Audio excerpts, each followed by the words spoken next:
Korthagen, he has developed what is called the ALACT model for reflection. And it is repeated cycles with 5 phases in every cycle. First, action, you do something. Secondly, you look back. Thirdly, the awareness of essential aspects. 4, creating alternative methods of action. And 5, trial and then go to action in the next cycle. And this is a cycle of improvements and constantly reflection. The student teachers do as much of the supervision as possible together due to limited organizational possibilities. And that is that there are many teacher students. And this is the so-called the intercollegially supported learnings. And there's the groups of 3 or 4 teacher students, reflective discussions out of experiences. And we can compare this with peer mentoring. When you mentor, you are co-mentoring with your colleagues, or as a speech-language pathologist.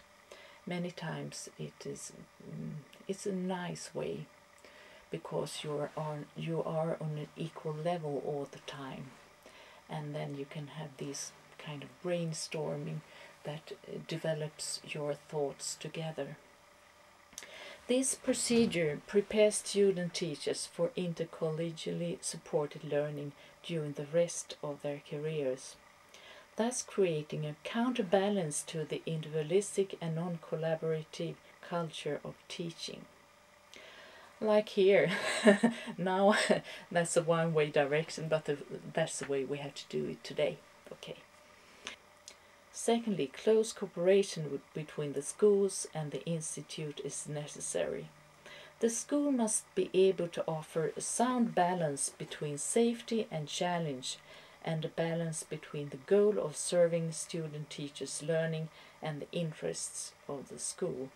And that is very much to compare it with the speech-language pathology education and the clinical practice.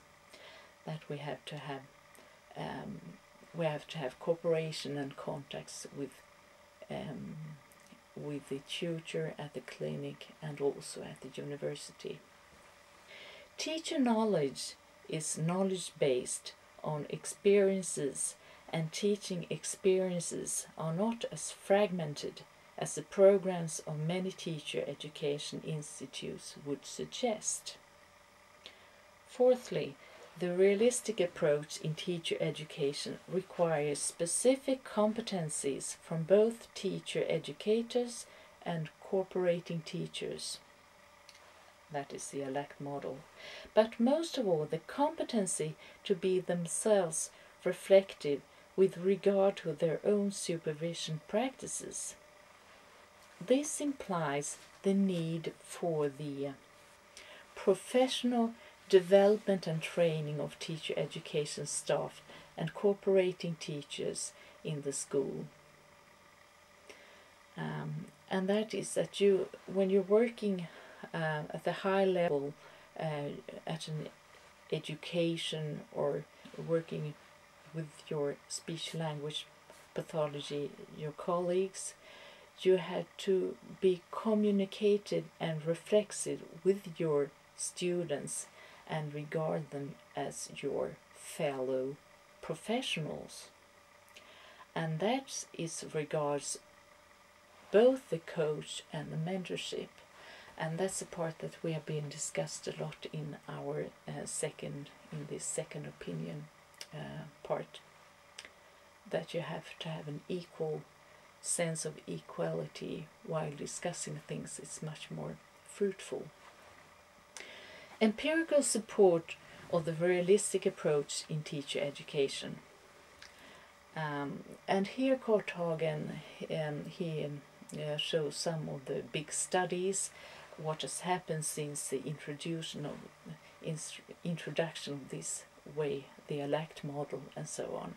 No other Dutch university teacher education program received such high scores.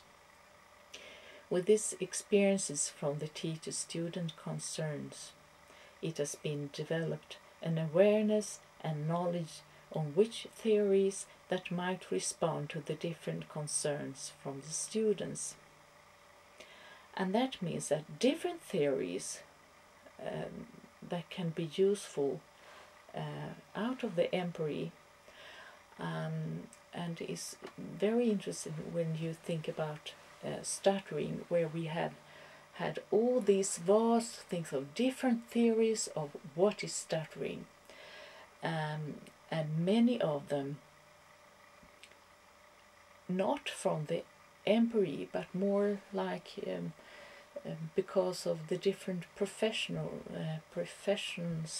or those theory makers have had, and that's the part that has been commented in a nice book that I commented in at the paper for the stuttering organization in Sweden, and there were some reflections here. So what is suggested for reading Korthagen and reading the experiences by Anne Packman, for instance, is that if we could go more to the empiri and the results from the empiri, and then develop the theory afterwards out of our experiences in the field of clinical work, clinical practice, and clinical research.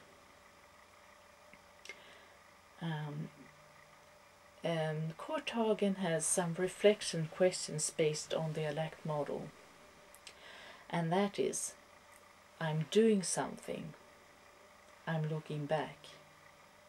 What did I want to achieve? What did I want to pay attention to? And what did I want to try out? And here I want to show you from the life of the opera, and that is a very nice aria by Mozart, where we can ask ourselves, what were the concrete events? What did I want? What did I do? What did I think? How did I feel? What do I think the others wanted, did, thought, and felt? And then, after doing this, I will ask, what is the connection between the answers to the previous questions? What is the influence of the context as a whole? What does that mean for me? What is the problem or the positive discovery?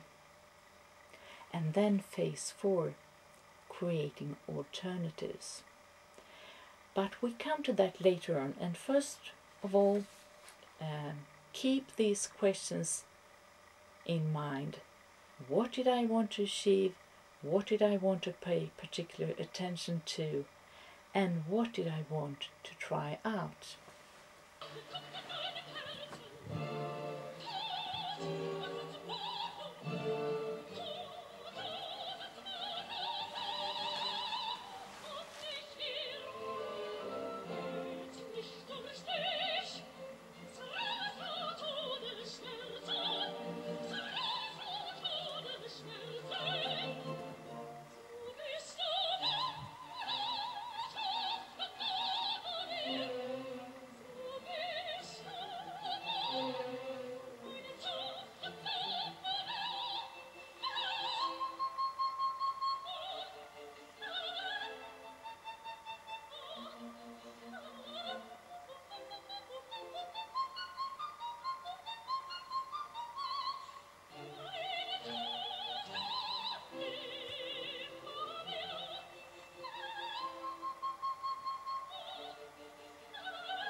relevance, and according to Korthagen, it has the only thing to do is to create good alternatives to bad behavior. What alternatives do I see? Solutions or way to make use of my discovery? What are the advantages and disadvantages of each? And what do I resolve to do next time? When you go through this portfolio, you will recognize that today there are no more needs for these controversies and paradigmatic quarrels within stuttering therapy and research. And that is because of firstly, that we are working for people who stutter and their needs. Secondly, the development of different things. We know a lot about the background of disfluencies through the neurophysiological achievements. We have the ICF that in a very nice way meets the criterions of different levels of the stuttering problem. You have both combining the body functions with the reactions and the consequences for the individual who stutters. Also, we have the different tools within speech-language pathology, all these kind of perceptual data, and so on.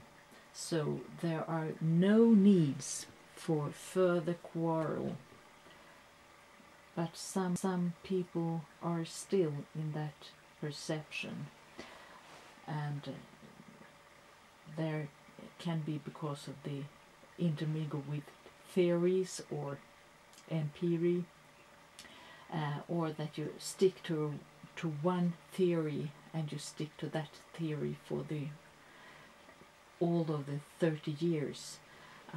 But if we are open-minded and discuss things, we can look forward to a promising future together.